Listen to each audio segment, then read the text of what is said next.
Welcome to Indiana Sports Beat Radio, presented by Andy Moore Honda of Bloomington.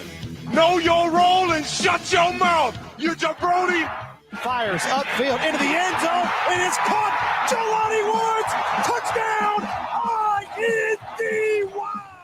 Yes. 43-point night for Tyrese Halliburton. How do you like that, partner? Renew now, drives in low, throws up a shot. It doesn't go. Tipped up and in by Anthony Leal. Indiana takes the lead. It's pretty simple. I win. Google me. Now, here's your host, Jim Coyle.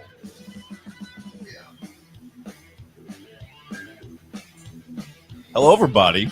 Indiana Sports Beat Well, Radio. I almost made it. That's I right. almost made it. I knew he was walking down the hallway. Coffee was not quite warm enough. How is everybody doing? Welcome in on this Friday edition of Indiana Sports Beat Radio. Appreciate you being with us. Better than Scottie Scheffler.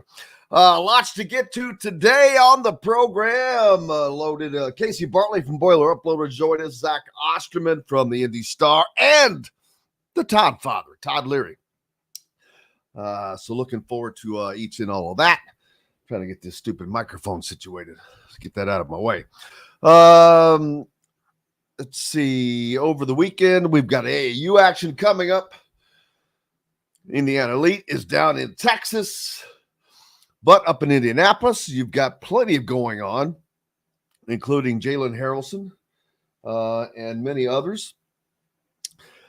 Still didn't talk about Doug Gottlieb becoming the coach at Green Bay and being allowed to keep his job. Indiana basketball with one spot to fill. What do? The PGA update. Oh boy, do we have one for that. Whoo! Have you ever heard of the leader going to jail? The Pacers' next preview as they get ready to play Game 6. Indiana football picks up a commitment. We'll talk about their schedule and why I think that they're going to go bowling. Tomorrow's the Preakness at Pimlico, the second leg of the Triple Crown. This weekend also, the Rivals Elite Camp up in Indianapolis, Decatur High School. And we'll do some, we got some odd nicknames of high schools, amongst other things. How's everything going? How's everybody doing? Indiana Sports Beat, of course, brought to you by and powered by Andy Moore Honda. Get more to your door with AndyMooreHonda.com and the best in new and used vehicles. Also, the Autograph app. Autograph, where Unreal fans get unreal rewards. Just go to the Autograph app and sign up using ISB Media as your / code. It's where you can get everything all in one spot. It's really pretty cool. So something there. Thanks for everybody, wherever you're listening in from, whether it's on ESPN, The Ref down in Evansville, 1380 The Fan in Fort Wayne, or WJOB 1230 AM, 104.7 FM, the voice of the region, or on YouTube. Donald down in Atlanta, Bob in Georgetown, Fred over in Easton, Buffalo, Bill in Jeffersonville. Who has it? I'm trying to read his comment.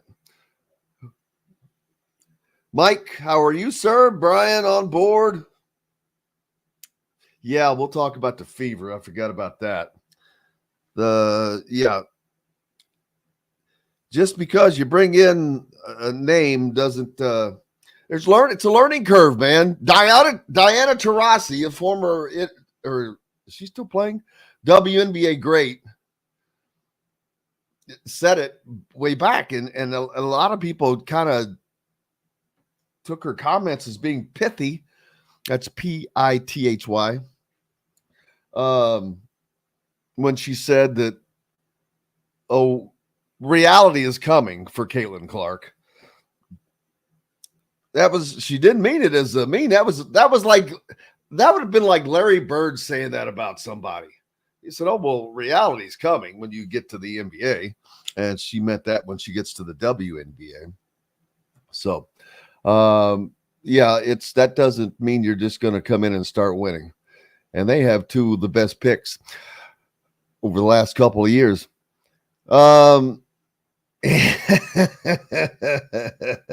Heath asking, is any PR good PR for Louisville Police Department? Probably not. We're going to talk about that.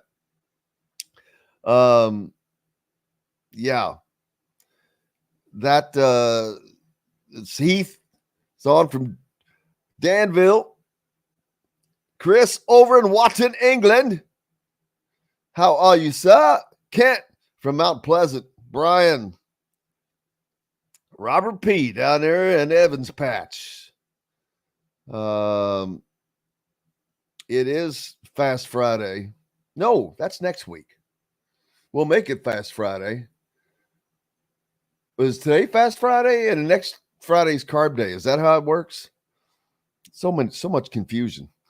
Martin jumping on from Mansfield, Ohio. How are you, sir? Tannis. John Daly would have played in the orange jumpsuit. He might have an orange jumpsuit. That's a good one, actually, Tannis. I got to give you that. That's a good one. Robert says he was stunned by the crowd size for the Fever, even if they didn't play any better than that. What they've shown, how long will that last? Well, that's a great question. Larry, how are you, sir? Larry B, appreciate you. 5 is on. Appreciate you as well. David from Dagonia. Martin over, did I already say that? Mansfield, Ohio? Philip thinks the Fever needs a new head coach. I don't know about that. I'm not into it enough that I know. Brian says that Clark is not a WNBA point guard, at least not right now. The team is much better when Berger is running the point. I would not be surprised by that at all. For one thing, that's what Berger does, and she's like a maestro at it. She's just she's your prototypical point guard. I'd say Clark is way better as the 2, I would imagine. The Truth on. How are you doing, sir? Appreciate you. Let's see. Tanner said he played went to church with ex-WNBA player Christy Smith. How's that? That's pretty cool. Forrest on as well from Southern Georgia. Justin B. Oh, man. Brian says, thankfully for the Louisville PD, Scottie Scheffler is extremely white. Yeah, I don't know how much that helped him. That's not, I don't know that today is Fast Friday. So we'll make it fast. All right, we're done. Thanks a lot for joining us here on Indiana Sports Beat Radio. We appreciate you. Go and have a good day. Just kidding. Hey, my man, Dr. Bill Reynolds. How are you, sir? Hope you're doing well. Appreciate you. Down in Sellersburg, part of Reynolds Family Dentistry. Need to keep that championship smile. Stop by and visit Dr. J and the crew at Reynolds Family Dentistry in Sellersburg. No better place to go. Brian laid it out for us. Today is Fast Friday. Tomorrow is qualifications day. Sunday is pole day. Next Friday is carb day. Yeah, right before the race. So a lot going on. I'm going to try to be at Indianapolis as much as possible over the next week. I know it's scheduling is not always the easiest, but we'll see what we can get done there as well. So got tons going on, especially with Indianapolis for the rest of the week, or starting now and going. I don't know how Fast Friday is going to go because the weather may not cooperate with that.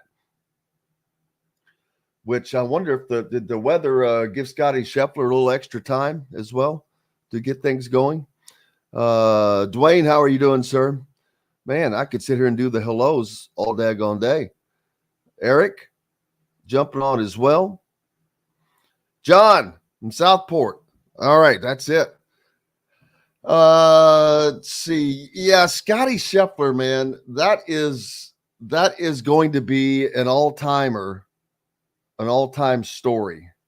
I'm trying to get maybe that's why my PGA deal is not running right now. But I'll have to get that going in a little bit. That was the most amazing thing to me. Scottie Scheffler detained by Louisville police after it's a sad story. And you have to understand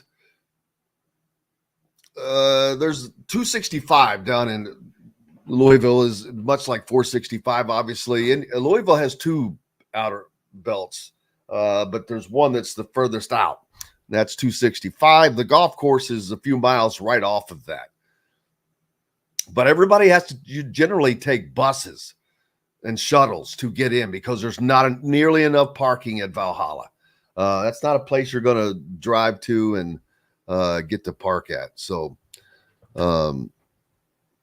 anyway, unfortunately and sadly, I don't know if it was a patron or whom it was, but traffic was stopped outside of the course after a man was killed by a shuttle bus, one of the buses, around 5 a.m. Again, a sad deal, but he tried to drive into the entrance of Valhalla, the site of the PGA, and according to an ESPN reporter, Jeff Darlington, who witnessed the incident, Scheffler was trying to drive around the crash scene on a median. A police officer instructed Scheffler to stop, but Scheffler continued to drive 10 to 20 yards towards the entrance.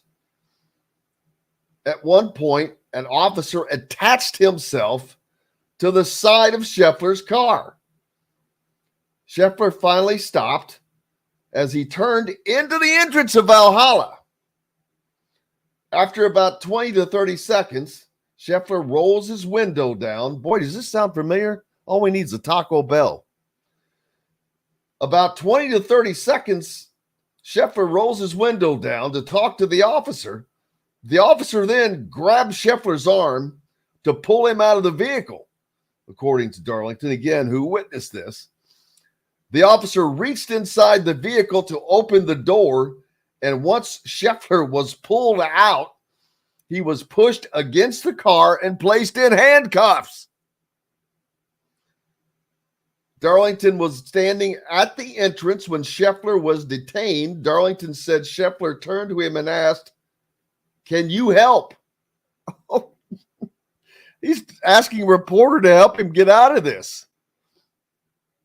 And according to Darlington, an officer instructed him to back away.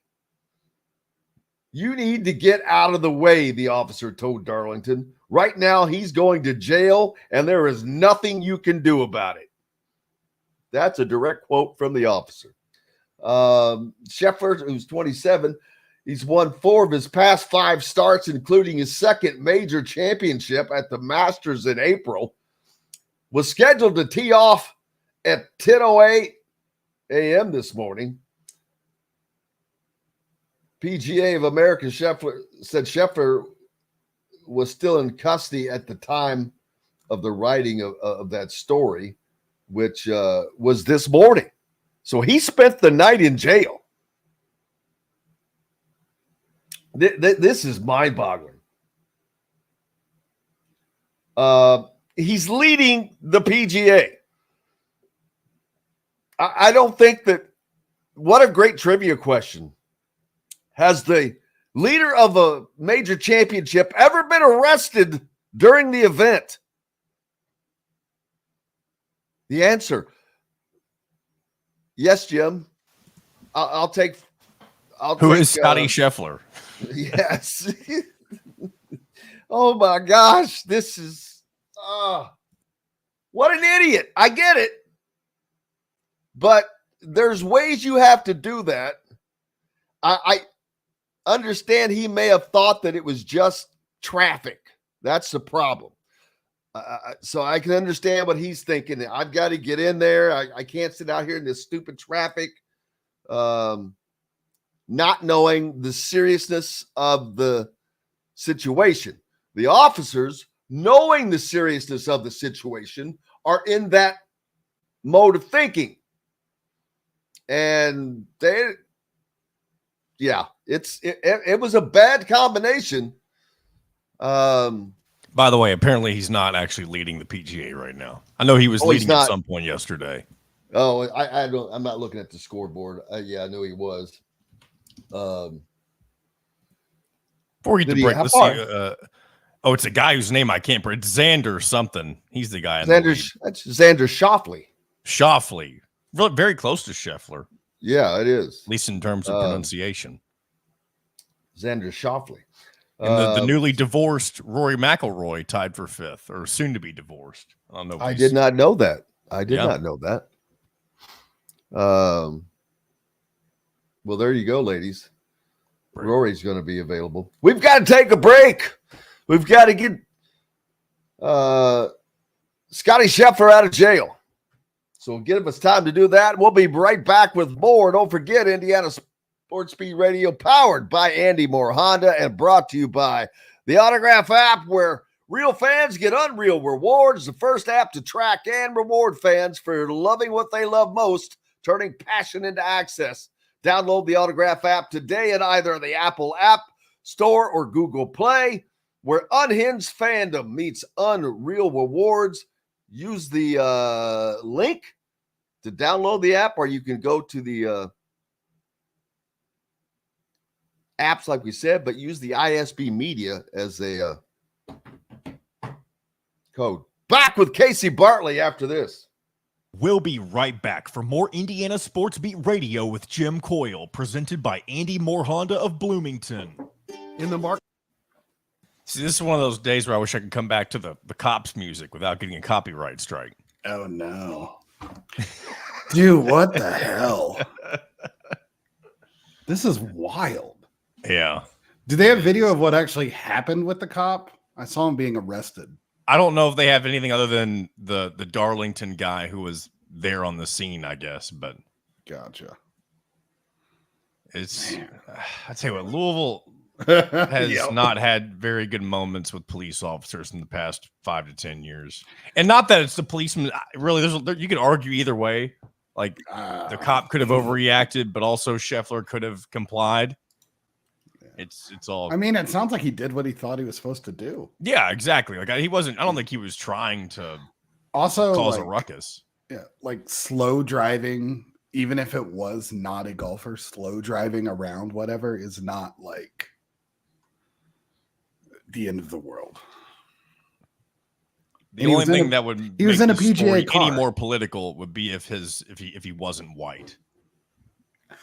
Yeah, the girlfriend, that was his first question. Like, who was it? Were they white? Like, who? Yep. Yeah, but here's the thing. Oh, yeah, there's... The thing is, someone had gotten... I think we should talk about this. I think it's just freaking hilarious. I mean, it's This is new. It's more fucked up than it is hilarious. This is new territory, man. It's not new. It just happened to be a rich white guy for once. No, I mean for a someone. Oh, it's wild. A major. Yeah. Not just competing, but yeah, that's something. Well, I mean, I'm pretty sure Tiger's been arrested while being #1 golfer in the world. Actually, that's what you meant, Jim, earlier. You said leading. You meant number one golfer in the world when you were saying that, I'm sure, instead of leading the PGA. Yeah, he's not leading. Well, yeah, Scheffler, and plus Scheffler. Yeah. Those damn names are so freaking close. Yeah. Also, if it was Scheffler, I would actually believe that he punched a cop. Who did? No, I'm saying if it was Scheffler, I would believe it a lot more that he punched a cop. Scheffler's a little prick. All right, here we go. Well, or pick out a tomahawk steak or a grouper filet and enjoy it cooked to perfection in Chop Shop Steakhouse. Chop Shop Market and Table, a part of the Wild Food Group, is your butcher, baker, and fish house, no matter where you live. This segment is brought to you by the Chop Shop, home of the Indiana football and men's basketball coaches shows. Welcome back to Indiana Sports Beat Radio with Jim Coyle, presented by Andy Moore Honda of Bloomington. Welcome back, Indiana Sports Beat Radio on this Friday. Fast Friday, baby. Brought to you by Chop Shop Market and Table, home of the Indiana basketball and football coaches shows, located just north of Bloomington High School, south on South Walnut. Is your local meat shop, steakhouse, and caterer, no matter where you live. Chop Shop Market and Table offers a great sit-down dining experience for breakfast, lunch, or dinner, where you can even pick out your own steak from the on-site butcher or choose from their incredible daily dinner specials. Chop Shop's Butcher Shop offers quality meats like locally sourced Wagyu steaks from right down here at Voiles Family Farm, seafood and more. And don't miss out on Chop Shop's daily in-house made bakery items, cakes, pies, and pastries, all mouth-watering. Speaking of mouth-watering, Casey Bartley from Boiler Upload joins us. Nice segue there. Okay. Man, in the break, we were still talking about the Scottie Scheffler thing. Who was it? Justin says, is this really news? Well, hell yes, it's news. This is gigantic in the sports world. It will be sending ripples across. It's the equivalent of Michael Jordan getting arrested before an NBA Finals game. During on the way during the series, before Game 5 or something. No, before Game 2. Crazy. Brian says, "Free Scotty." Dr. Drew reports says, are that he should be getting there right about now. Roughed him and cuffed him. That's funny. Man, that is and he spent the night. No, it happened this morning. So it happened this morning on the way to the golf course. So he was trying to get to the course early in the morning. That's when the wreck was. That's when everything was 5 a.m. 5 a.m. Yes. So super early. Yeah. Super early. That's nuts. Well, that means plus it was probably dark. He was just headlights. So I do not blame the police officer. I do. That's wild to say. Here's why though. Somebody got killed, and so they're investigating a death scene of someone getting ran over by a damn shuttle, a PGA shuttle bus. Ironically, unfortunately, and very sadly, condolences out to the family and friends of whomever it was that lost their life. So they're dealing with that scene. So that's what's in the officer's mind. You know, we've got a death scene here. There's things that probably have to be protected. You know, the scene evidence, maybe I don't know. So you cannot drive around a freaking death scene. Players were told that's what they were supposed to do. Did they know that?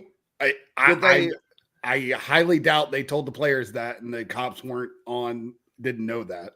Also, wait a minute, now in a PGA vehicle. They told him to drive around the scene. Yeah, they told the golfers that they could still get to the course, that they could go around and get into the course still. They were letting them in.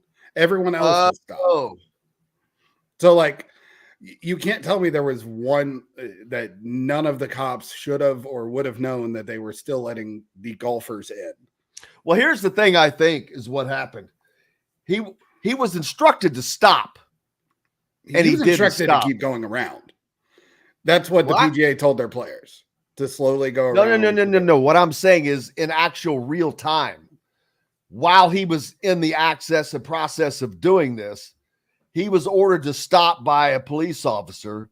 He did not stop for another 20 yards toward the entrance of Valhalla.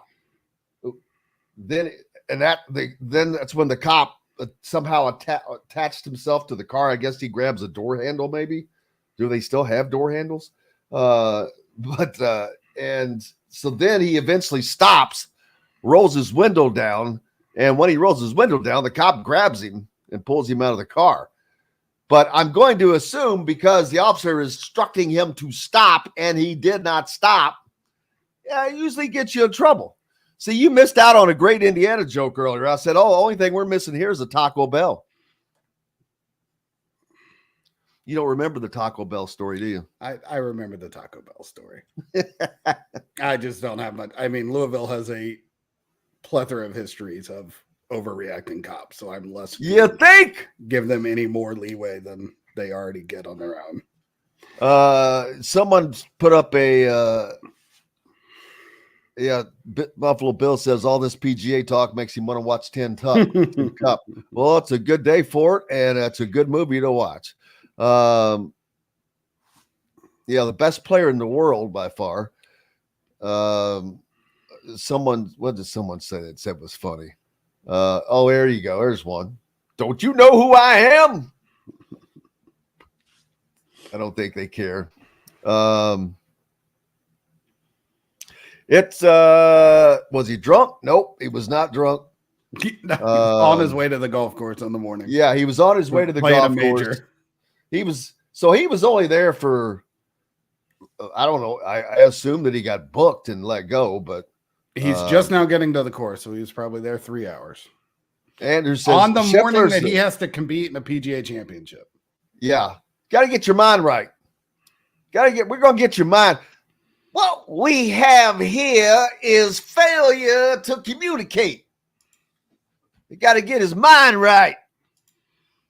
For all you Cool Hand Luke fans, man, that's one of the best movies of all time. How's things going in the world of Casey Bartley? Speaking of, they've got 2 great golf courses up there in West Lafayette.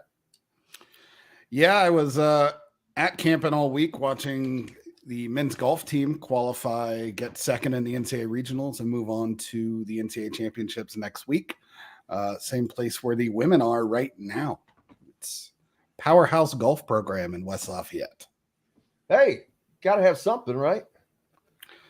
But basketball did pretty well too. Just kidding. Remember while all you IU people were at home.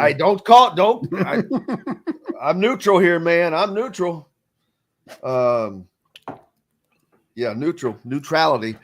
What do you really think Purdue is going to be like next year without Zach Edey? I know that Purdue fans are like, we're going to be great. We've got all these starters come back. And I'm from a completely neutral standpoint, I'm like, I'm going to repeat Diana Taurasi on Caitlin Clark.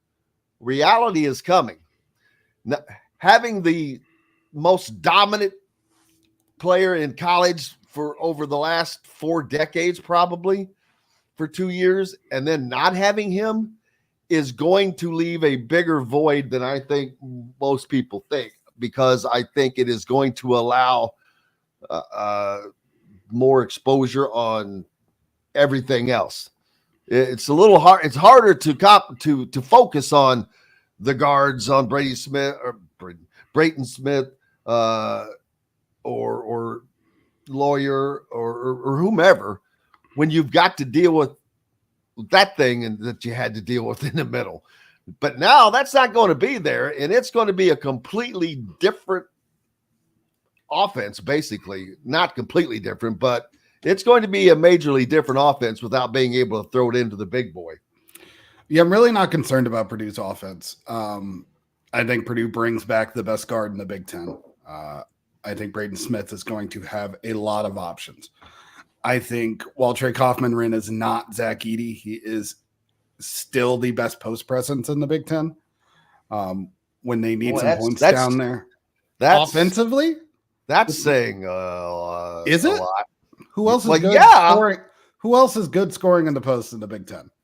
Well, next year I'll tell you. Oh, well, I don't know. I watched all Omar. of the, He is not a better post presence. I'm not saying that. I'm just saying to say that Trey Kaufman-Renn is the best scoring option in the post in the Big Ten is, I think that's a little overzealous, to say the least. Who are you putting above him? I don't know who everyone's added, but he did not strike me as, just based on his play, as someone that I'm going to call the best post presence in the Big Ten. That would be rather shocking for me to be the case. I don't know how. I don't know that he's going to be able to dominate. I mean, we're talking about what is he, 6'8"? He's 6'9", 6'10". He has no problem like one-on-one scoring in the post at all. No, he's a great player. Don't get me wrong. The one time he scored, like that's what he does. That's the one thing he is like particularly special at. I think defensively, Purdue's going to struggle a lot. I think they relied on Zach Edey to do a whole bunch at the rim, and that's something Trey doesn't do. But in terms of just like scoring in the post, he's got a huge bag. He's big. He's quick. He moves well. Like he is going to score a lot of points. He's going to get chances. And he is still paired with the best point guard in the Big Ten. And there's a lot of moving pieces around Smith that are good, that can shoot. There's going to be more shooting everywhere. There's going to be more athleticism. I don't think if we look at Purdue's season, after next year and say, oh, that was a little disappointing. It's not going to be points. It's going to be defensively. They're still small. They're obviously bringing in bigger guys, but they're relying on a lot of freshmen that are going to have to do a lot. And that's always precarious, especially when you need them to do stuff on the defensive end. But I definitely think Trey has the ability to be a 15 to 20 point scorer in a game, pretty consistently. One game in the last two, like he's been miscast as a power forward. He is a center on offense. He needs that post space, and he never really had it with Edey. Streaky shooter inside. When he gets one going, he gets going. Illinois game, I think he had 20 plus. The one game Zach Edey was out for an illness 2 years ago, scored 20 plus. I don't worry about that side of the ball, but defensively with guys like Smith and Lawyer, they really, really relied on Edey just cutting the paint off. Not having that, I don't know what the exact answer is. But I do think there's a chance that Purdue has guys like Camden Heine, Colvin, Caden Catchings who can offer some rim protection from the wing that makes them interesting. It's always precarious to lean on a freshman or two, but I think Jakari Harris is a legit play next to Smith, play next to Lawyer, play next to everyone else two guard. I think he'll fill the Lance Jones role pretty admirably. So I would be shocked if Purdue's not at the top of the Big Ten again. Yeah, I'm going to be very shocked if Purdue's at the top of the Big Ten, personally. I don't see them finishing in the top three. But who do you think has improved that much in the Big Ten? Well, first of all, here's the thing. This is way too early because the closest team that right now that I am to follow would be Indiana, of course, knowing more about their roster. But I don't know enough about everybody else at the moment because after the portal, who's done what, who's got what coming back, it's going to take a while for that to kind of sift out. So I don't know I don't have an opinion yet on who's going to be at the top. I just don't see there any way possible that without Zach Edey, that Purdue is going to do the things that a lot of Purdue fans think. You don't believe in Braden Smith as the number one player on the team? I think that's going to have to be proven to be the case without having Zach Edey. Even though he's not, already been a starter for like that's irrelevant to me. It's irrelevant that he led a team to the national title as a sophomore. It's irrelevant to me that because he led a team with a national title that had the number one player in college basketball for the last 2 years, and he no longer has that. He had the most dominant player in college basketball of the last 30 years probably, and no longer has that. So that's a guy that you can count on and get out of trouble a lot. Now, that security blanket is not there.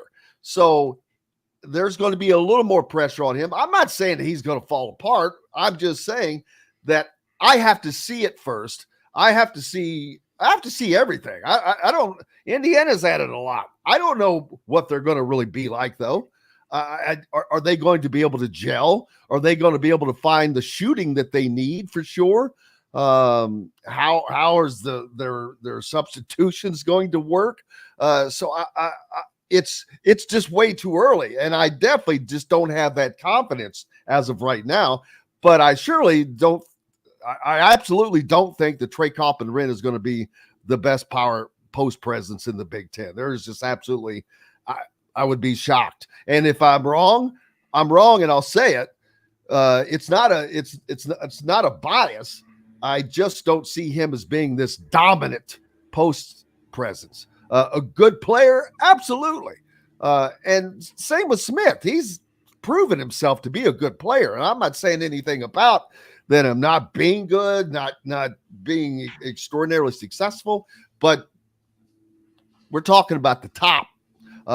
And I'm just saying I'm just going to have to wait and see on that because I don't see that. But I couldn't tell you who I think the number one team is right now. I'll promise you that. I don't know.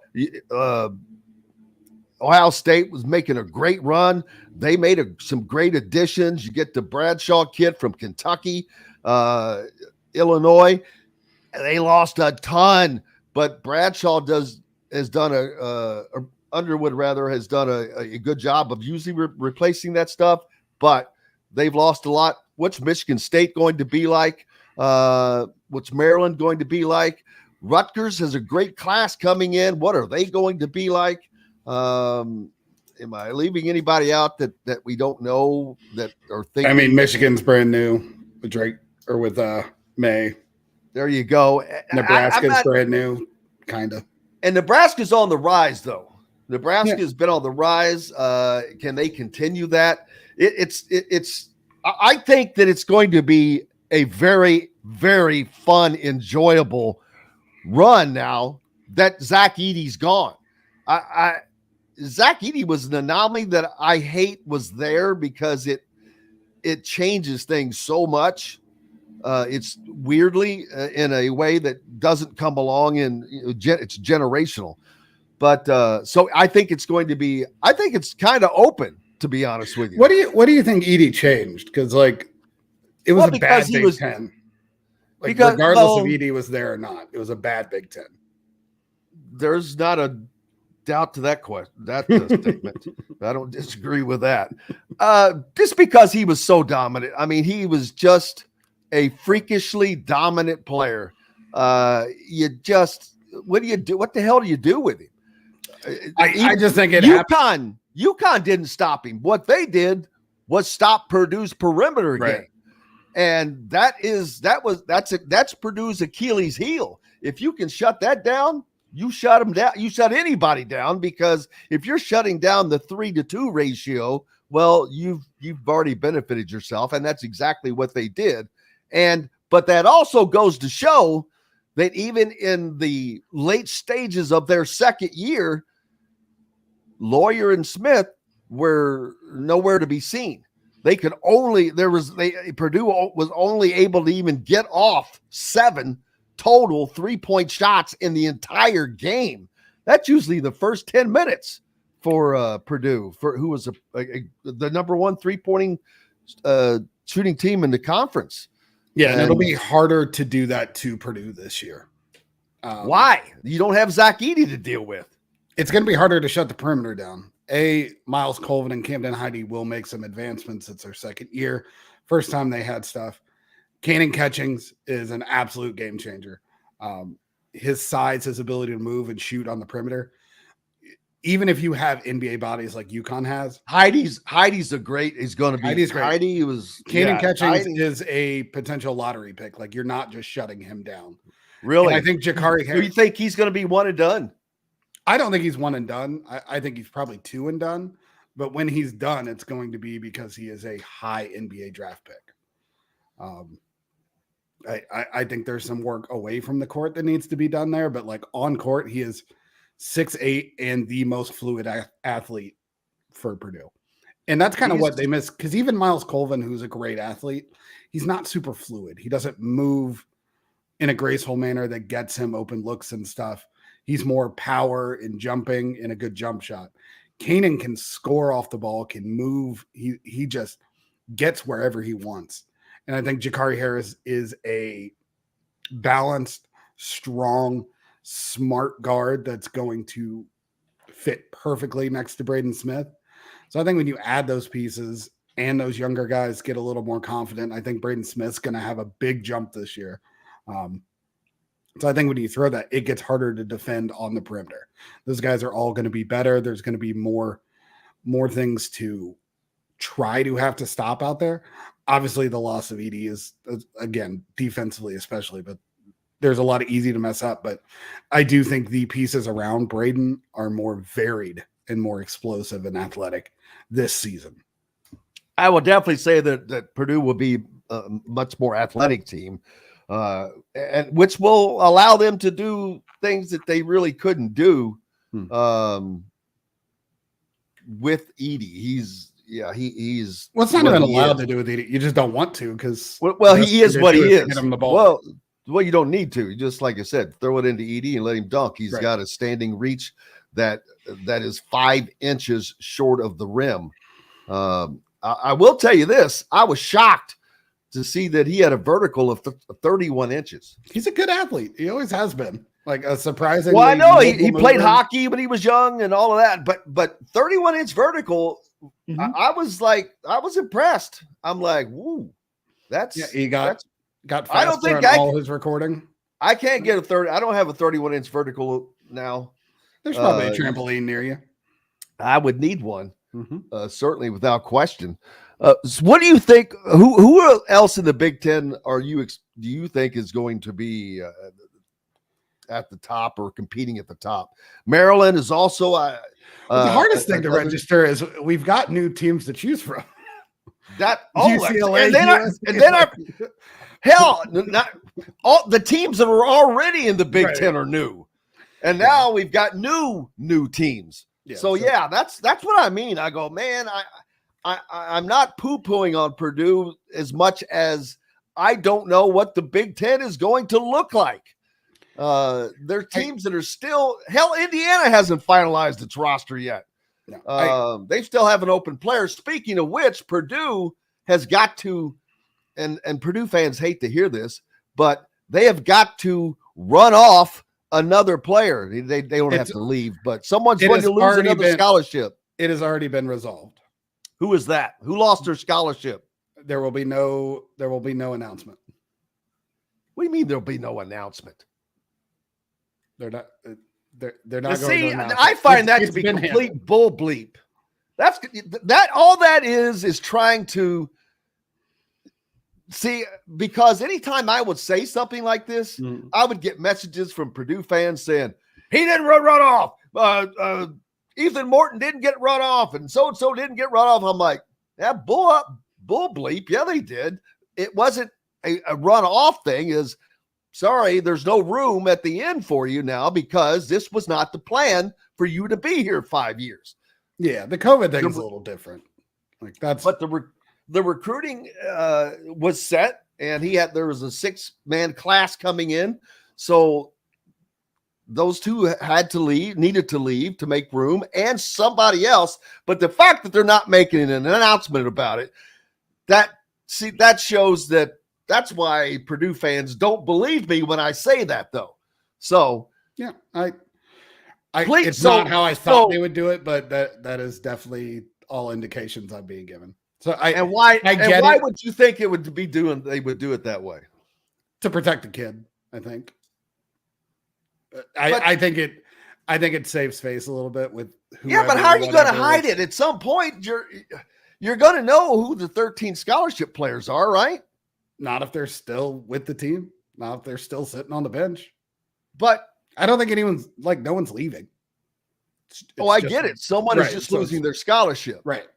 Which is probably not a problem because they probably back-channeled it and have found a sponsor or somebody to say, here's or literally just they already get like an academic scholarship. Like it doesn't even have to be NIL adjacent.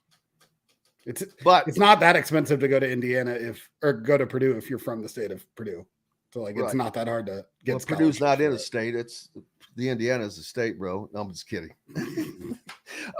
So from the mouth of someone from Boiler Upload, police say that someone on their current roster is or has already lost their scholarship to make room. It has been resolved by what I just said, right? Mm-hmm. I don't have specific time. I was told that it has already been somebody handled. Lost their scholarship, though, right? Someone had to have, yes. Thank you. Yeah. That's what I'm looking for. What is up next for you guys? Are you going to Indy? What's at Indy? They got this little race called the 500. Oh, God, no. God, no. I live in Indy. I have to deal with the traffic that day. That'll be annoying enough. I won't leave my house. Also, AAU action this weekend. Trent Sisley, who is Purdue and Indiana top targets, he's down in Texas this weekend. They're 15-0, baby. I will not be in Texas. Well, no, a little far for an AAU trip. Yeah. But there is action going on in Indianapolis, including Jalen Harrelson playing there. Yeah. I think he's always been the dream recruit, as much as Trent Sisley is. I mean, for who not for? My God, everyone, he's 6'7" point guard. Yeah, his recruiting has gone national. Right. Now Trent Sisley's is still more Big Ten schools, and Braylon Mullins is the next one. He's about to explode. Crazy things. Do you think he's that good? I think he is going. Yes, I think he is on the way. He has a silky smooth jump shot. He can get up and shoot over you. He likes to get to the rim and dunk on you if he can. He's going to be a really good 2 for somebody. I might have been a little. I think I only watched him once last year, and I might have been more. Apparently, I missed something because the way that his recruiting is going is wild. Well, he can score. He can shoot, man. He can shoot it from the outside right now. And so that's it. What's up next for you guys, brother? Little bit of a quiet time. I mean, we're going to be checking out the golf teams, obviously 2 national championships. And then football's right around the corner, right? Summertime. Yeah. Basketball. Well, don't say that because the next thing I know, it's going to be football media days for the Big Ten. I'm like, gee whiz, the year. Are we going to? Is it Minnesota again for it? Don't you even say that. Minnesota, they should cut Minnesota out of the country. That's they did a great job hosting the tournament, to be honest, and it's a great city for it. It's a bad location. That's a great city for it. Yeah, I agree with you there. If they could move it about 6 hours south, it would be perfect. It's more like Chicago's convenient to get to, but the actual tournament itself, way better in Minnesota. We'll see. Brother, I appreciate you. Yep. Boiler fans, make sure you go check out Casey Bartley, Boiler Upload. And we're back with more Indiana Sports Beat Radio, brought to you by Cheryl Sizemore and Remax Realty. For those in the market for a home in the Indianapolis area, reach out to her, Cheryl, at IndyHomePros.com. We're back with more Indiana Sports Beat Radio right after this. We'll be right back for more Indiana Sports Beat Radio with Jim Coyle, presented by Andy Moore Honda of Bloomington. If you're looking for a home, why does everybody think It's not true. Trust me, if I think it, I'll say it. It doesn't matter about anybody, any team. I am neutral.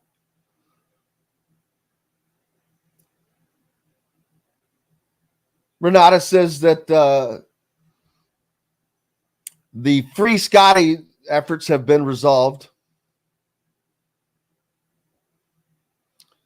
If you ain't first, you're last. That's right.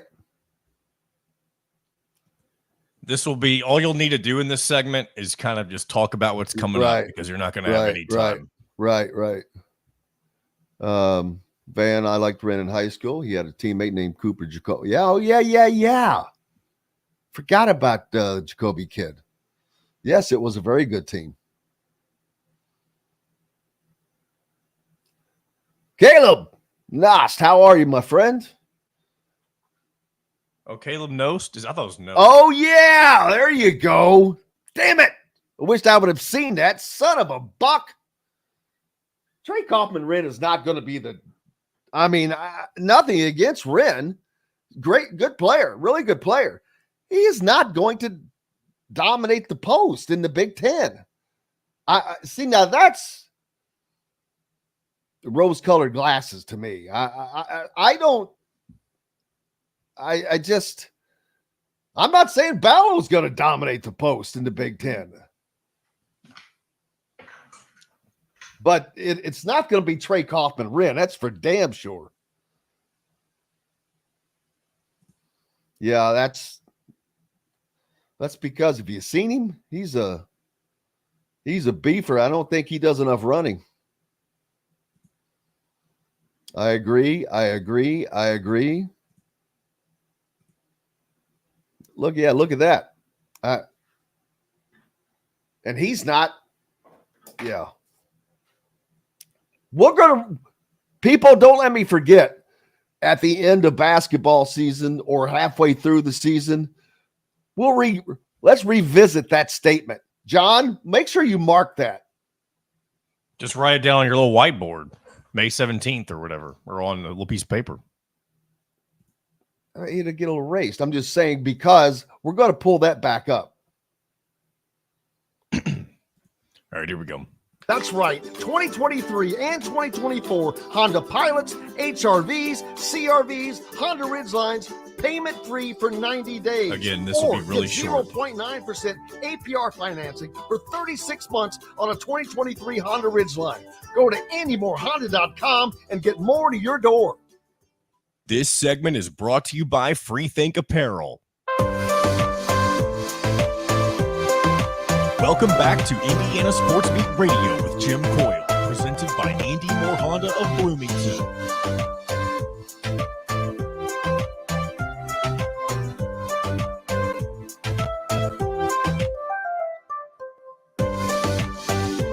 Welcome back, Indiana Sports Beat Radio on this Fun Friday. I don't know if Scottie Scheffler will ever consider that a Fun Friday. He's still getting the ink off of his fingers. I wonder if that'll affect his golf grip. Welcome back, Indiana Sports Beat Radio. We just finished up with Casey Bartley and my man Casey. I'm telling you, John, you got to mark that. I'm going to take that back. We're going to replay that next basketball season.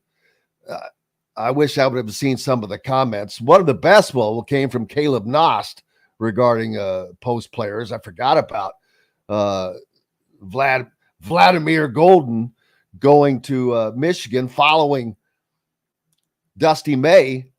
And let me tell you, he's an experienced 7-footer. He's a big guy, but you're going to have a lot of big players in the paint, including and Ballo, who's obviously Phillips says he's got a conditioning issue, only averages 25 minutes. And then you've got Malik Renew, who someone put up averaged 16 and 7 last year. Did I already pass that? I'm sorry if I did. I lost. You gotta get out again. But we've got a lot more coming up here on today's show. Zach Osterman will join us next. Todd Leary also on the backside of the next hour. Back with more Indiana Sports Beat Radio, brought to you by Free Think Apparel. Whether you need 24 t-shirts for your upcoming family reunion or 2,000 for this season's baseball league, Free Think Apparel meets your printing needs. Their team of industry experts work with you to design your very own professional-looking, sales-generating web store for your custom-designed apparel and promotional merchandise. Doesn't matter if you're a large corporation, small businesses, high school sports teams to national accounts. Free Think Apparel delivers no matter where you are. Visit freethinkapparel.com today and get printing. We're back with more right after this. We'll be right back for more Indiana Sports Beat Radio with Jim Coyle, presented by Andy Moore Honda of Bloomington. In the market.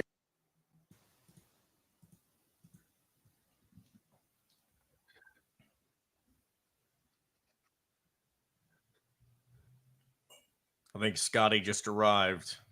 I'm watching it on TV right now. Oh, you are?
John, see if you can pull up the mug shot of Scottie Scheffler. Okay.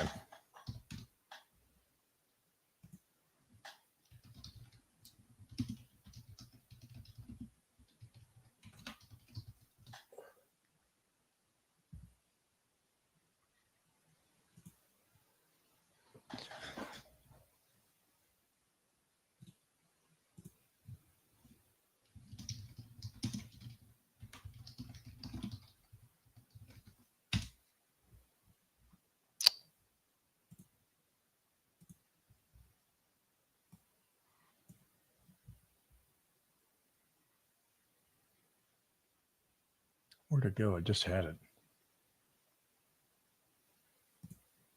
Let me get a different one.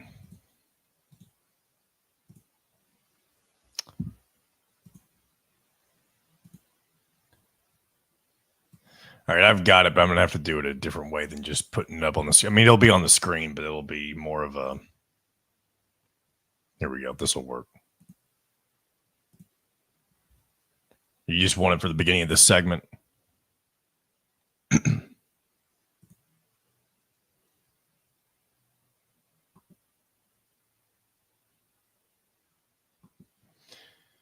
I haven't heard from Zach. I let him know we were ready for him, but we'll see. So here we go. Available with scenic views of the golf course. Contact Amy Rhoda with Ravesco Real Estate for additional information. 812-583-0919 or go to mystonecrestliving.com. That's mystonecrestliving.com for more details. This segment is brought to you by Hoosier Hanks East. Welcome back to Indiana Sports Beat Radio with Jim Coyle, presented by Andy Moore Honda of Bloomington. Hey, welcome back. Indiana Sports Beat Radio on this Fast Friday. It is going fast, all right. Brought to you by Hoosier Hanks East, located off College Mall Road in Bloomington. Hoosier Hanks East offers an array of custom pizzas, strums, baked wings, mac bowls, fresh salads, and so much more. Dine in, carry out, or have Hank cater your next event. Hoosier Hanks East is a great place to watch the games or gather with the team after the game. Use their exclusive party room for your next gathering. Order online at HoosierHanks.com or visit at 1285 South College Mall Road. Scottie Scheffler probably wishes he was in Bloomington right now. Just getting more information on that. And the more information you get, and I just saw a live video of it, the Louisville police are looking like a-holes right now to me. And I think part of it is because they're just tunnel vision. The guy that said he's going to jail and there's nothing you can do about it was not even one of the guys that was actually arresting him. And the reporter who kept trying to talk to them, all they kept telling him was, get back, get back. They would not listen. They didn't even try to listen. But and as you can see, if you're following on YouTube, that is the actual mugshot of Scottie Scheffler at the Louisville Metro Police Department, charged with a felony assault of a police officer at an accident scene and 3 misdemeanors. Now, how ridiculous is this? This, to me, this is BS, because the police officer grabbed his vehicle. Now he's getting charged with a felony assault. Not that this stuff won't be taken care of, but you want to talk about an ugly black eye on Louisville? They will never host another major again. Valhalla will never host another major again. Now, that there was a good chance of that since the PGA sold Valhalla, but it's obviously a course that is upstandard enough to have hosted what now 4 PGAs, a Ryder Cup, a senior PGA, done, over. That stuff is gone. But this is an idiotic thing, in my opinion. I didn't see the incident with the officer engaged with him, but to not even bother to try to resolve a situation, that's the one thing about some officers that drive me insane. There's no figuring out, okay, well, that makes sense, or I understand. Scheffler did not know about the accident. He was instructed to do what he did by officials from the PGA, and now he's charged with a felony and 3 misdemeanors. That's wow. That's an all-timer there, man. And you think that's not being seen around the world right now? Around the world. Golf is a global sport, and something like that, it never happens. Zach Osterman from the Indy Star joining us now, fresh out of the Louisville Metro Jail. Just kidding. Zach, have you seen the news about Scottie Scheffler? I think we all have. Sorry I'm late. My computer really did not want to cooperate with me this morning. I hear you, brother. I have those issues plenty. Not to stay on that issue, but just get to your and I know I'm not sure how much you know about it, but I think this is going to be a horrific black eye for Louisville and the Louisville Metro Police Department after watching the video that I saw. But he's now charged with a felony and 3 misdemeanors. That is absolutely mind blowing.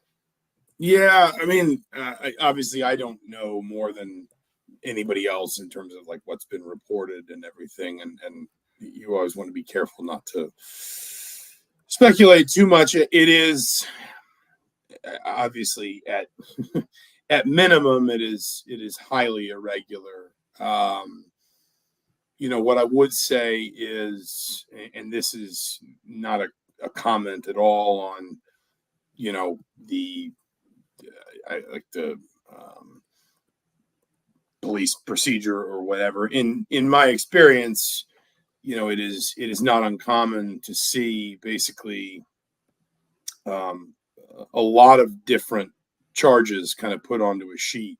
Oh yeah. And the idea being that, everyone knows there's going to be some negotiation, some basically it kind of gives everybody more, I don't know what the right word would be, resources. I'm not sure that's not the right word, but more sort of opportunity for some kind of plea deal, which, obviously, again, I don't know all the details of this, it would be difficult to imagine this being the sort of thing, at least as much as we know now, which isn't a ton, that anyone would necessarily want to see wind up in court. But you never know. I mean, again, you don't want to speculate too much on stuff like this without a firmer knowledge of kind of everything. I've seen the incident report, I think, as it was discussed on Twitter, and I think Jeff Darlington from ESPN was basically just happened to be on site when it was happening. So, well, he tried to speak to the officers. I watched the live video, and he just kept, and they kept just saying, "Shut up and get back, get back." There was no interaction other than that. He was going to try to explain to them because they weren't listening to anybody. It was. The thing about it to me is, first of all, it was a death scene, and that is the first and foremost. I get that. It's a combination of a bad luck. He's being told by the PGA, "Hey, there's something going on, but go ahead and just pull in to the facility," which this happened right at the entrance of Valhalla, which is not far off of 465 or 265 down in the eastern part of Louisville. But the thing that he probably did that put it over is an officer told him to stop, and he went on for another 10 to 20 yards before finally stopping. But the officer grabbed the car, I think is what happened, and he stopped and rolled the window down. This is very similar to a certain Taco Bell incident that happened within memory. But the officer reached in and grabs him by the arm and basically pulled him out of the vehicle, opened the door and pulled him out of the vehicle. And then he was shoved up against the car and handcuffed and taken away. So I just think it's going to be a big black eye for that city, for the city of Louisville. For Valhalla will never host a major again. But I said the PGA has sold Valhalla, so they may not have anyway. But this is probably a definite on that. But this is just kind of mind-boggling for a major. He has to go back in and play. I wonder if this affects what he's thinking right now. We had his mug shot up earlier. He's got a mug shot. It's just a wild event to happen. It's something for golf is a sport that you think of as just being a very mundane very mundane active, and for this to happen during the event, it's just wild. Yeah, I mean, I can't think of any real analog. I mean, like listen, I think there have probably been cases in the past where athletes have maybe been, or famous people have been like served notice or something, because whether it was law enforcement or a court authority or someone like that knew they would be in a certain place at a certain time. But I mean, in any sport, I really can't remember. I'm sure it's happened, but I cannot remember, a time when an athlete has been, detained or arrested, like on site for something ongoing like this. It's, I'm sure if we look back in the annals of the NBA, it's very irregular, especially in golf. But if we look back in the annals of the NFL or the NBA, just because my memory is not the greatest, I'm sure that there were times during, I don't know, during the season for sure, but I don't know during the playoffs or not. That's a whole nother deal. So that's crazy. What's going on with you, my friend? Nothing. I think we talked about this last week. I know Langdon Atten committed this week, but by and large, this is the quietest time of the year. Baseball, softball are wrapping up their seasons. You'll have maybe some individuals that make national events like in track and golf and things like that. But for the most part, this is kind of the quietest time up on 17th Street. Any athlete that's not in season to, right now is at very least not in any kind of team activity. A lot of them are released to go home.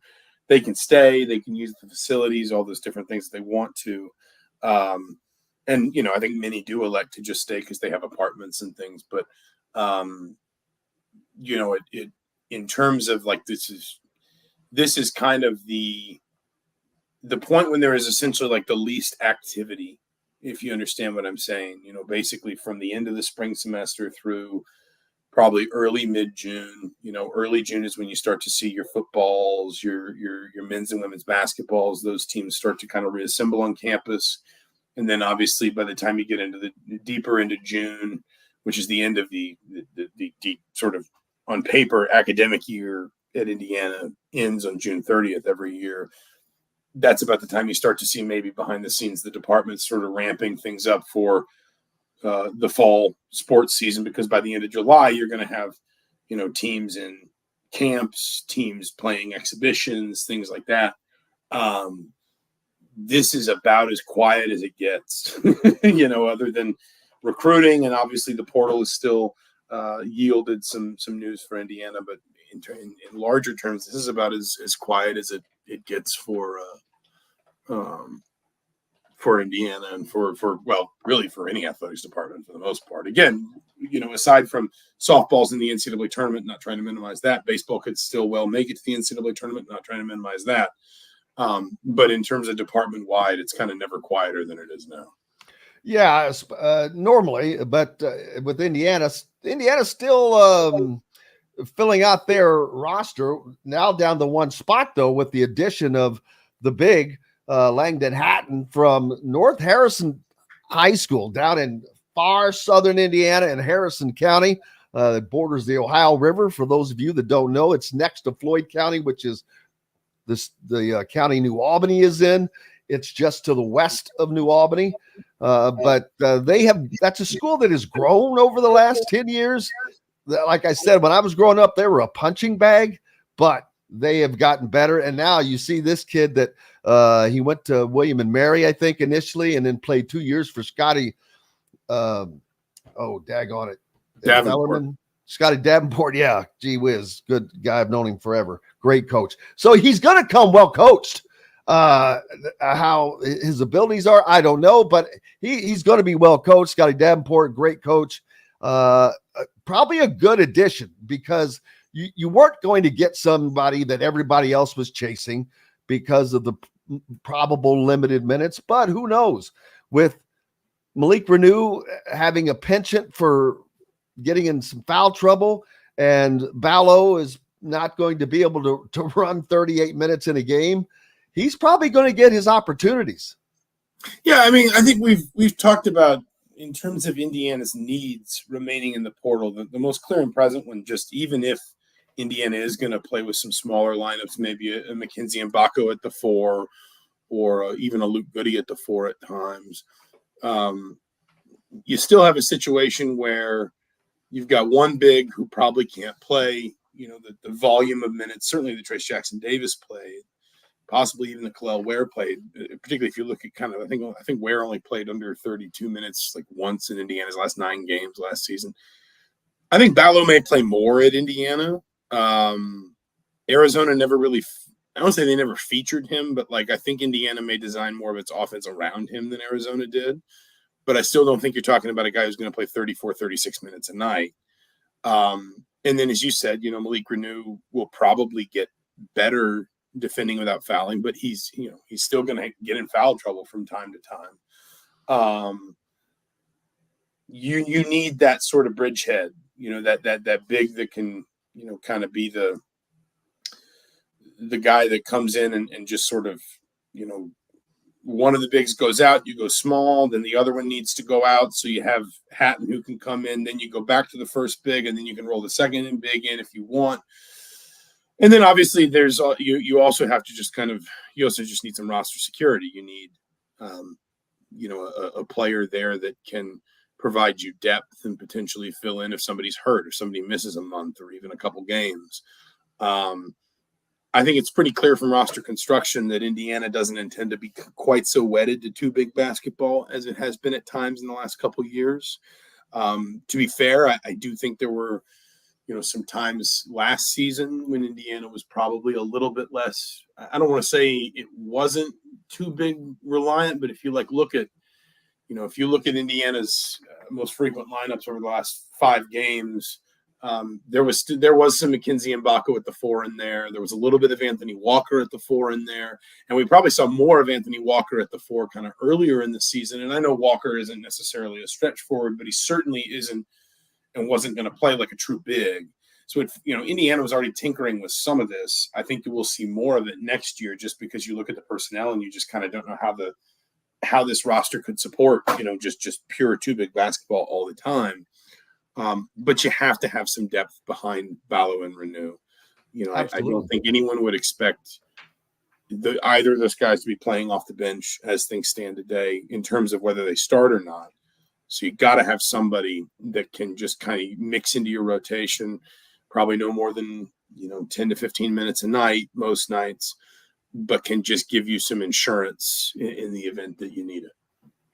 Yeah, I think also, though, if Indiana runs the two big basketball set, Indiana fans will pull their hair out, especially with there's a lot more talent. I said this yesterday, I think. Indiana, whatever you want to say, they, in my estimation, have virtually doubled the talent that they have on their bench.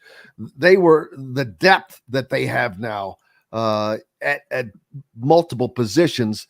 You start with the guards. You basically have doubled your guard play. Also, you've added wing play. So they have added depth in every other position, and you've got the 3 bigs there. But what's up for you for the rest of the weekend, Zach? Yeah, nothing. It's going to be quiet. Probably was going to watch some golf. we're probably going to watch even more of it now. But, I think that the only thing would make it better is if Scottie Scheffler wore an orange shirt today. Yeah, well, hopefully, and obviously all jokes aside, and Twitter's been good for this day, obviously just terrible news, I guess, from this morning outside the golf club. So you just hopefully all this kind of settles down. And I think Scheffler himself released a statement a little while ago. And you hear people say this, and it sounds a little cliche, but I think it is a fair thing to say. He said kind of, listen, the perspective that we all have when, there's something like the tragedy that occurred this morning outside the golf club. It does kind of bring everything back into perspective. So, anyway, for me, it's going to be hopefully a relatively quiet weekend. Well, hopefully so, brother. Enjoy it. Zach Ostman from the Indy Star joining us here on Indiana Sports Beat Radio. Appreciate you. Brought to you by Boost Fundraising. If you know of anybody that needs a fundraiser, Boost Fundraising raises more money faster. It offers the most unique and user-friendly online fundraiser in the nation. Your team receives personalized fundraising pages for each team member, free team-branded promo gifts shipped to each donor. Boost Fundraising does it all, whether it's sports teams, marching bands, charity causes, or community groups. Just go to boostfundraising.com. Be sure to enter the promo code COYLE, COYLE, and receive a discounted fundraiser. We want to boost your fun right now with coming up next. The Todd father, Todd Leary, joins us right on Indiana Sports Beat. We'll be right back for more Indiana Sports Beat Radio with Jim Coyle, presented by Andy Moore Honda of Bloomington. Formerly, I hope you're not driving in Louisville today. Not in Louisville. I'll be in Kentucky though. Oh boy, go west. Yeah, go around it. Go west. Yep. Gee whiz, is that wild or what, man? Crazy. The crazy part is he's arrested, booked, released, and back at the golf course within an hour and a half. Charged with a felony and 3 misdemeanors. It's all going to get thrown away.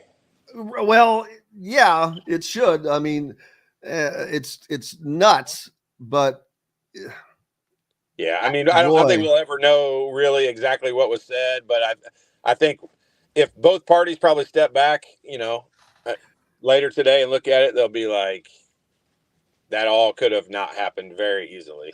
It's exactly. Well, I saw video on it, and there's video of almost the entire thing, probably starting just after he didn't stop. But right, I think the police were in a mind of being cops, and some cops are more cop than others. More copy than yep. other. Yep. But none of them had any interest in listening to anybody because there was an ESPN reporter who was right there. Right, I saw that. And so I was like, damn.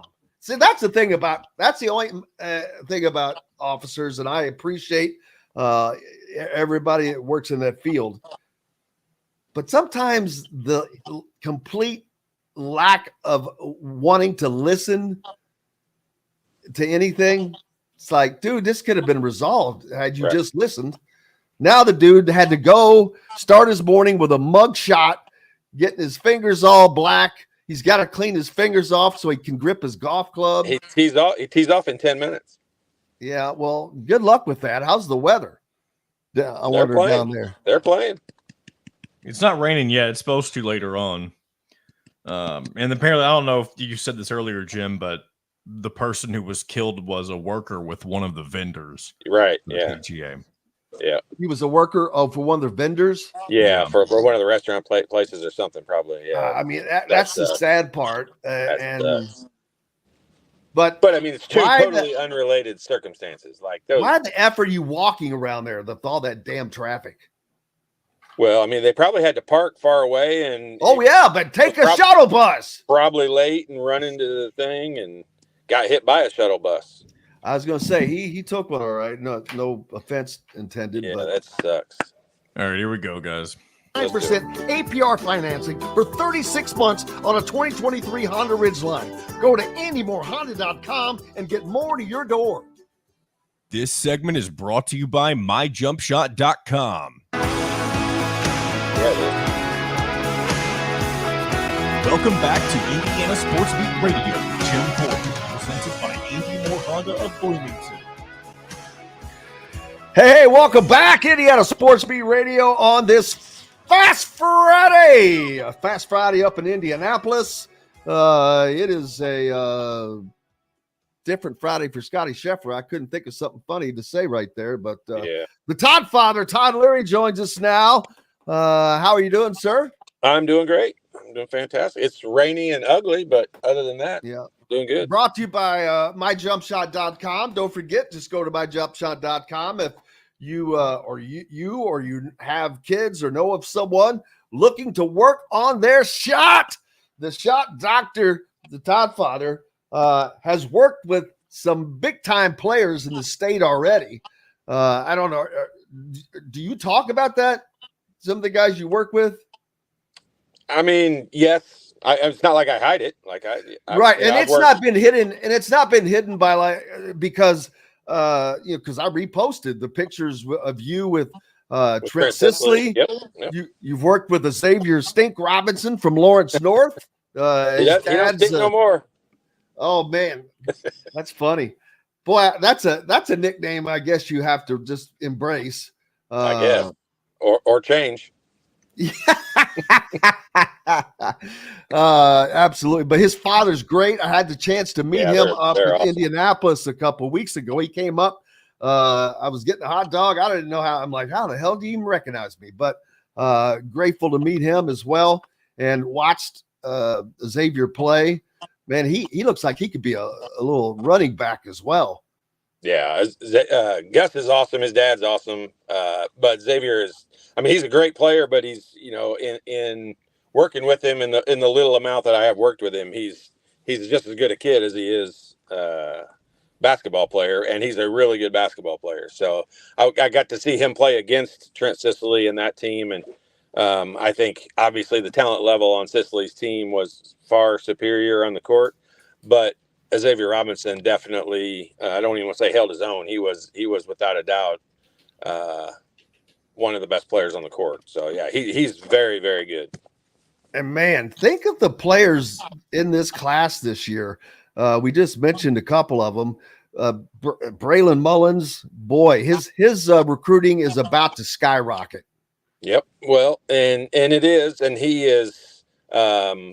He's earned it. Like, it's not like he lucked into it with one good game here or there or whatever. Like, I've watched him multiple times now, and he backs it up pretty much all the time. And I think one of the things where it will even start to skyrocket even faster will be when coaches actually see him play in person, because, some players some players list themselves. I think LeBron James thing lately has been a big deal about him listing himself at 6'4", and he's really 6'2", and all those things. Well, Braylon Mullins is the opposite. Like, he's a legit 6'5" or 6. Yeah.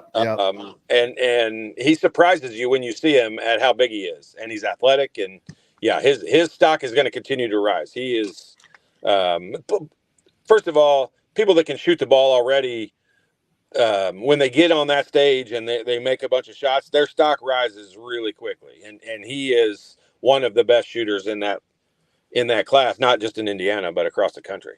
Oh, no question about that. Here's a question that I have for you.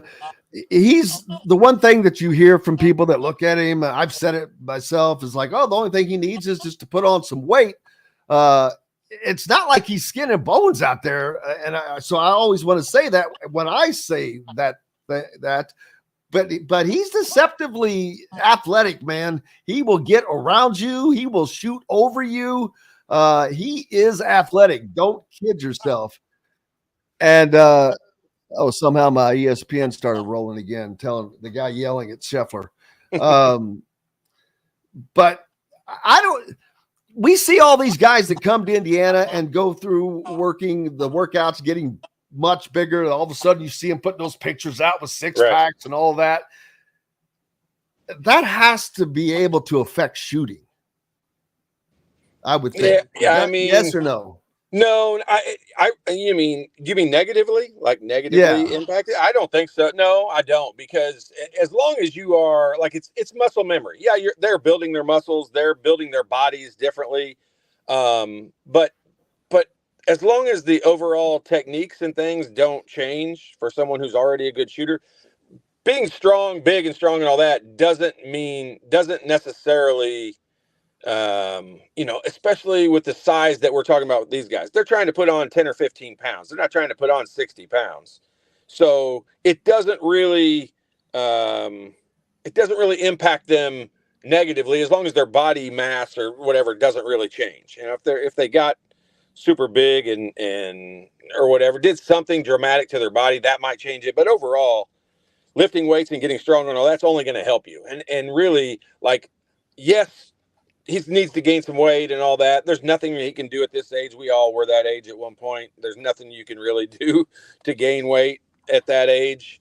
I couldn't. I mean, you could have paid me. Yeah, you just couldn't. Like, that didn't happen. But now you can go get more physically in shape and all that stuff, and he'll get bigger and stronger. That will happen. But, he's strong with the ball.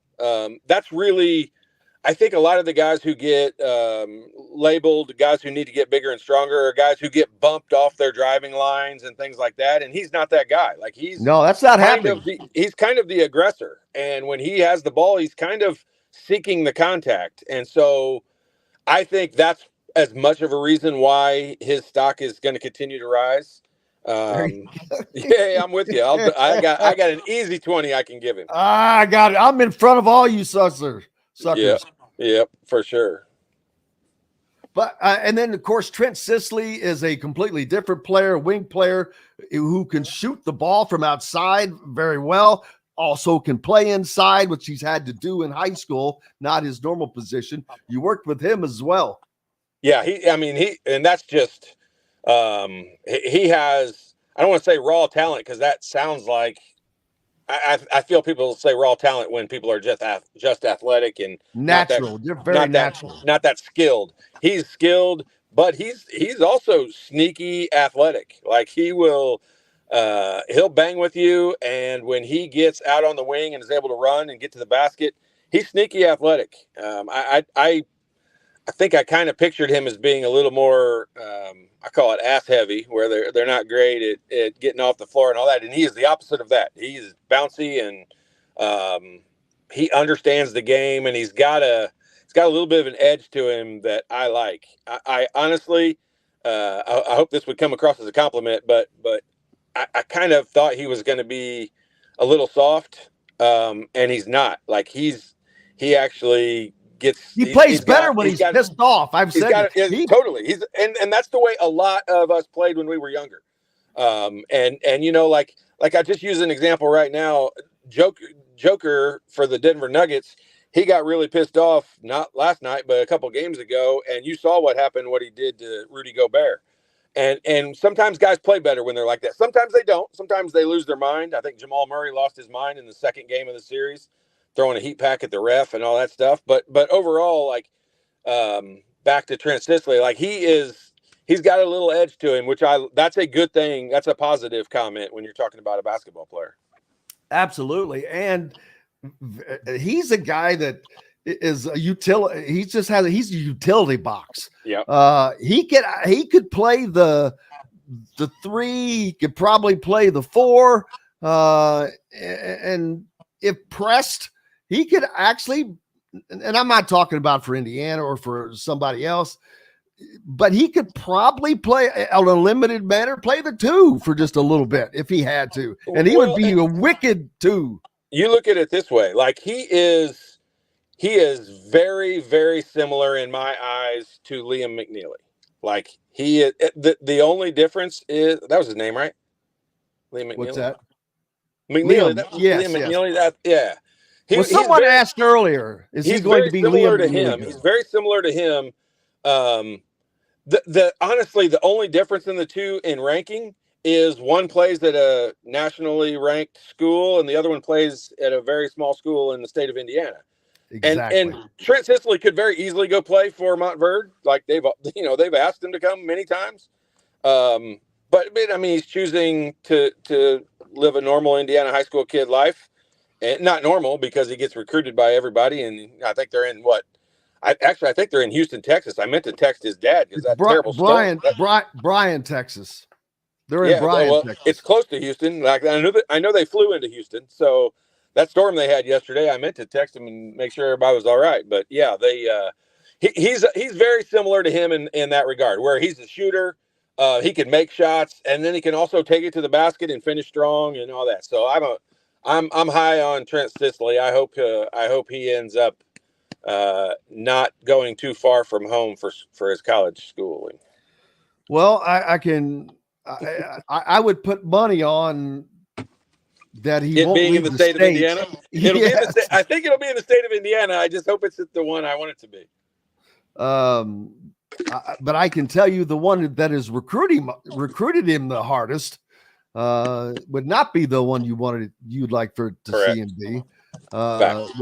Which that's good. But the thing about that is, and I had Casey Bartley on earlier from Boiler Upload, Purdue they've got 6 new guys coming in this year, and you don't have Zach Edey. They have so little room. They had to take a scholarship away from somebody or ask them to give up their scholarship, right. whatever the case, doesn't matter. Someone that was on scholarship last year is no longer going to be on scholarship, and they're not making an announcement of who that is, by the way, which I find that to be absolutely hilarious, because that's just trying to like, oh no, we don't do that kind of stuff. Yeah, you do. Everybody does. But like 10 years ago, that would have been a big deal. But with NIL, I mean, somebody's paying. He's getting paid for it. Yeah, figure out a way around it is all I'll say. And I'm not saying Purdue, like every school can figure out a way around it if they want to. And so that's not near as big a deal as it would have been 10 years ago. Yeah, 3 years ago. Yeah, Purdue did, no problem. But my point is, they won't have. I think they'll have room for one guy the following season. Yeah, and they're recruiting Harrelson. They're recruiting Sisley. I think the days of us being able to look at someone's roster beyond the season coming up are over. Like no one knows what anybody. Look at last year. If you'd have said before last season what Kansas's roster is going to be this coming season, I think everyone would have thought you had lost your mind. And so I'm just saying, like, you can't dictate what rosters are going to look like 2 years from now. Guys are going to leave and go and come. And Purdue is the only one I would attempt that on, just because of Matt Painter having he's stuck with his philosophy thus far, bringing in 6 freshmen. I think this would be the beginning of it for Purdue, because I would put money on the fact that those 6 freshmen that are coming in this year all of them will not be there for their sophomore year. That's going to be the beginning of it for Purdue, in my opinion. We'll see, but I just don't see all 6 of those guys staying. But still, there's not a lot of room there, and so that's going to limit their recruiting. Indiana's going to have a ton of openings. They've got so many of their guys that they brought in. The most recent one, Langdon Hatton from North Harrison. How about North Harrison kid? Now that's a first for them. Guy pointed out you, but there's so many of their players that have 1 year left, and then you're going to have Mackenzie Mbako, which the question mark, will he be here the following year? Right. So Indiana will kind of be in a similar situation next year, but this 2025 class, we talked about Braylon Mullins. We talked about Trent Sisley. Malachi Moreno, I don't know if he's something that can really happen, but he plays with these guys and has been. They're brothers, and has been playing on that Indiana team, although he lives right outside of Lexington, Kentucky. That will be a difficult get. But Jalen Harrelson Braylon Mullins is climbing like going up with a bullet, but Jalen Harrelson is already up there. He is very coveted. He's a 6'7" point guard that is just athletic and just kind of abnormal. Yeah, I mean, there's a lot of talent. Like, there's a lot of players that that luckily the Indiana schools, I don't want to say get to choose from, but get to see on a regular basis. And the hard part is, and I said this on the show like either last week or the week before, is, I've talked to more than one very well-known high major Big Ten assistant coaches that have said they're barely recruiting in college. And I'm not ripping Indiana. I'm not just talking about Indiana. I've talked to a couple other ones, and they're not even that high and excited on the young freshmen, the guys coming out of high school. And that's a casualty of the NIL transfer rule and all that stuff. Those are the people that are getting hurt right now. The high school seniors that was all this not in place would be getting a lot more attention and a lot more scholarship offers than what they're getting. Now, they're just going to it just sucks because they're going to have to go earn it a different way and in a different route and go to some smaller schools and put up numbers and then go somewhere. And they'll get paid for it if they do that. So there are some benefits to it, but there are also some negatives. And it is what it is. And the high school kids are wading through a world that none of us have ever really dealt with before. And so it's just new and different, and we don't really know how it's going to play out 1 year, 2 years, 3 years from now. But the way it is right now, these high school kids, Indiana has a ton of talented kids. The state of Indiana does, and I just hope that they get signed by, I hope all the schools in Indiana have an opportunity to recruit those guys and take that opportunity. Yeah, you're definitely the days of seeing guys on the benches that you're like, well, they need practice players, etc. Kid, he's from Indiana. He went to Bloomington South, whatever. Right. That used to be the norm. Every team had somebody that was just beloved by the school because they're, from nowhere, right. Indiana. Right. Like you. No, I'm just kidding. You were from Lawrence North, won a state championship. Are you kidding me? But those days are pretty much over. And it's going to, predict it will be over for Matt Painter and Purdue, because he's going to see that, I can't do this 6 freshman thing anymore. I've got to have more flexibility. It's simply about having flexibility, roster flexibility, and being able to instantly add the pieces that you need to be successful now instead of 3 years from now. Yeah, I mean, I think there are going to be some coaches that try to hold on to that philosophy and try to stick with it, like Matt Painter, and he's been successful with it. I think there will be other coaches. I know Shaka Smart and Marquette is on those same lines. Heck, UConn's kind of in the same boat. Like, they're not trying to do 8 portal guys every year. They add 1 or 2, but they're not trying. No, they just bring in a couple of NBA guys. Yeah, and so I mean, that situation, I think it's going to continue to change. I don't think we should sit here and try to figure it out today and how it's going to work 3 years from now, because I think it's going to change even more. I think it'll continue to get better every year, because right now it's the wild, wild west. I mean, it's literally, I don't like where I'm at, I go somewhere different. And it's just that's not the way it should be. Nope, it is not. We've got a little more to do. Some more business to do with Todd Leary, the Todd Father, here on this Fast Friday, brought to you by myjumpshot.com. Just go there, and for anybody you kids you might have, you want to talk about, doesn't matter if they're in elementary school, up to the NBA. Yeah, if you know an NBA player that needs some help with a jump shot, myjumpshot.com will take care of it. We're back with Todd Leary, more from the Todd Father right after this. We'll be right back for more Indiana Sports Beat Radio with Jim Coyle, presented by Andy Moore Honda of Bloomington. In the market, Sports Center is going to open tonight with, he's going to jail and there's nothing you can do about it.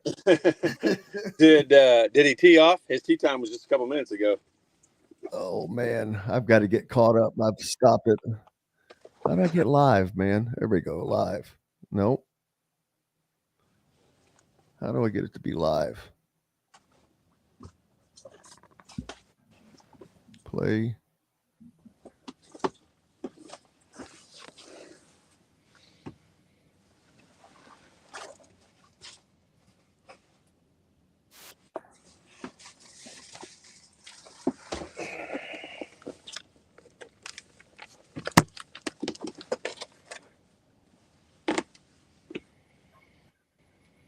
Yeah, he's walking up the fairway. He's not in stripes.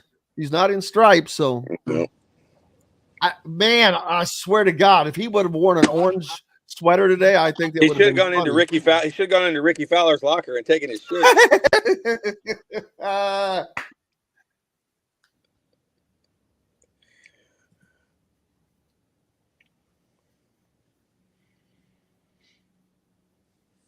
I don't think it'll affect him other than just pissing him off. Well, but it'll affect his routine, because you know how those guys, I mean, you saw how early he was trying to get to the course. I mean, those guys go through. Now, I'm not even acting like that's that big a deal. Trust me. The average guy shows up for his tee time 1 minute before. I don't even take a practice swing. What are you talking about? I know it. I don't. I think I saw somebody posted on Twitter, like the thing where he got released on his own recognizance, no bail, no nothing. And then I read another, I'm sure, I would think. Well, I mean, for a felony to get no bail, like that's not normal. Well, when they find out what the felony is, and if the judge was told, dude, we got to get him back to he's in the PGA, man. Yeah. He's the top player in the world. We got to get him back. This is going to cause the problem with this is going to cause so much of an uproar over how it was handled. All of it, all the way around, like the cop. It should, because all it would have taken is a simple conversation. You could have ripped his ass. Look, when I tell you to do this, you do this, and just got in his face all you wanted, and then said, "Now get the hell out of here." Yeah. Well, and in all reality, like there's some failure all the way around, even from the PGA's perspective. Somebody should have been escorting these guys in. They should. I read a thing, I don't know if it's true or not, where it said they all got an alert message from the PGA that said, "Put your hazard lights on." And 10 seconds, guys. Here we go. Sorry to interrupt. No, Part of the Wild Food Group is your job, butcher, brother. baker, and fish house, no matter where you live. This segment is brought to you by the Fresh Fork in Bloomington.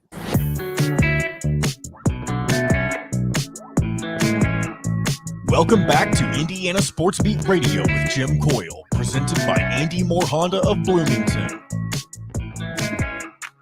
Welcome back to Indiana Sports Beat Radio on this Friday. It's Fast Friday at the Indianapolis Motor Speedway, and so you should enjoy healthy, delicious meals at home without the hassle with the Fresh Fork chef-curated ready-made meals delivered right to your doorstep, proudly fueling IU athletes and now available to you with a menu that's always fresh and diverse, from hearty proteins to fresh salads. The Fresh Fork empowers you to make better food choices without compromising. Order online and let the Fresh Fork help transform your lifestyle for a healthier way of living at thefreshforkonline.com. Use promo code Radio20 and get $20 off your first order. I wonder if Scottie Scheffler will be ordering some of that to stay in the house tomorrow. Todd Leary, the Todd father, with us on this Fast Friday. The NBA playoffs to Pacers, man, they're on the brink after being dismantled in New York at the Gardens the other night. I thought that they may have I thought they may have the Knicks on their heels a little bit with the tempo that they played, kind of straining them out a little bit. But boy, whoo, that was not the case. It was the other way around. Well, the NBA it's a strange bird, isn't it? I mean, I'm sure this has happened in other playoff games, I'm guessing, but two of them I know I've watched this year. The Denver Nuggets lose by 30 or 40 plus points and then come back and win the next game. Yeah. The Knicks lose by 30 or maybe 40 some points to the Pacers, come back and win the next game. Like that, and Denver loses again last night by 40 plus. Like the fact that really a team can be dominated that badly and then turn around 2 days later and win just surprises me. Well, it 115-70. I don't see how in the hell you can be a title contender and get beat that badly. That's an ass whipping of epic proportions. It is, and you look at the final score, and it is an indicator of how the game went. Now, Denver didn't play their starters in almost, I think, the whole fourth quarter, but they were already down more than 30, maybe more than 40 already. So that, although it might have affected how many points they actually scored, like they got beat that badly. And so, yeah, it's just strange. I mean, last year, Denver seemed to kind of manhandle everybody, and Minnesota has had two performances in this series that are just amazing. Like defensively, they're amazing. They have made Denver look like they don't know what they're doing, and that's not easy to do. They're a good team with good, smart players. Like that's not easy to do. No, I'll tell you that. Let's see, added that up. That's 59. The Timberwolves scored 59 points in the first half. The Nuggets scored 61 in the first three quarters. Yeah, I mean, it was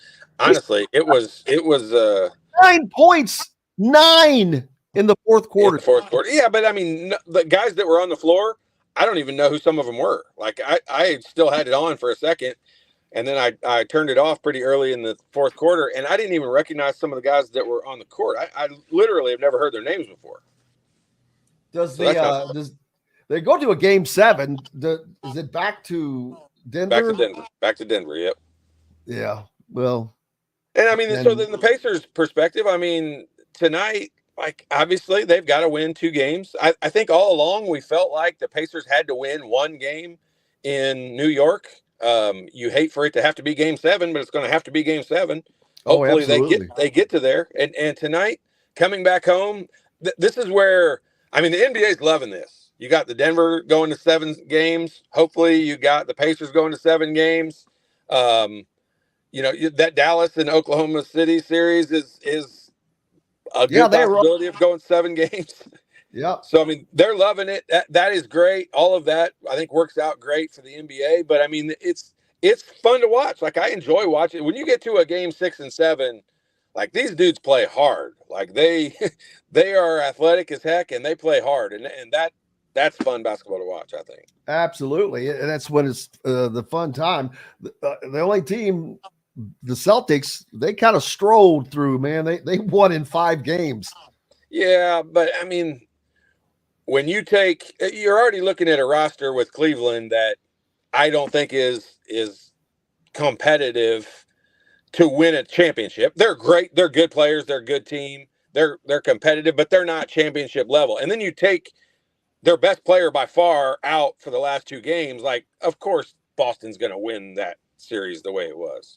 Like, they both the Pacers and Boston have really kind of lucked out in the teams that they've played against due to injuries. The wildest story, well, second wildest now, story of this week, Doug Gottlieb being named the head coach at Green Bay, never coached at any level in his life, and has been an average player, and so is Bob Knight and Mike Krzyzewski. That doesn't mean anything. Well, at least they played on national, or at least Bob Knight played on a national championship team.